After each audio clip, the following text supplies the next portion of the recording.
Maoist party కేంద్ర committee సభ్యుడు కాత రామచంద్రారెడ్డి మృతదేహం సిద్దిపేట జిల్లా కోహెడ మండలం తీగలకుంటపల్లి గ్రామానికి చేరుకుంది.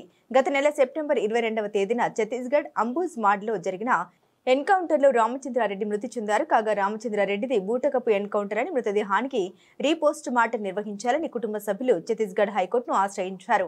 అక్కడ తీవ్ర జాప్యం జరగడంతో సుప్రీంకోర్టును ఆశ్రయించారు. హైకోర్టులో విచారణ జరుగుతుండగా తాము జోక్యం చేసుకోలేమని సుప్రీంకోర్టు తేల్చి చెప్పింది. అయితే దీంతో మృతదేహాన్ని 26 రోజుల తర్వాత స్వగృహం తీగలకుంటపల్లికి తీసుకొచ్చి కుటుంబ సభ్యుల మధ్య దహన సంస్కారాలు నిర్వహించారు. ఎదురుపడిన వాళ్ళు మనుషులైతే చాలు, దానికి ఒక సంకేతం. 1975లో ఇందిరాగాంధీ ప్రధానిగా స్థితి ఎమర్జెన్సీ ప్రకటించింది. ఆ కాలంలో పోలీసులు ఎత్తుకెళ్లి నక్సలైట్ అనే అనుమానంతో చంపే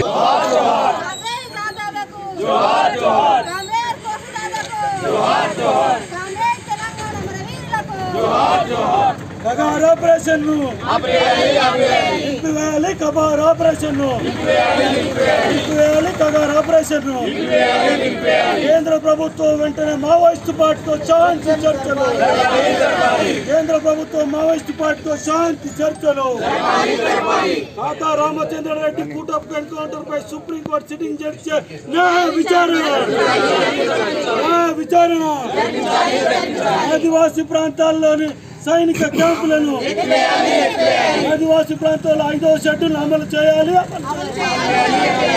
ఆదివాసీ ప్రాంతాల్లో పెషా చట్టాన్ని, ఆదివాసీ ప్రాంతాల్లో గ్రామ సభ తీర్మానాలను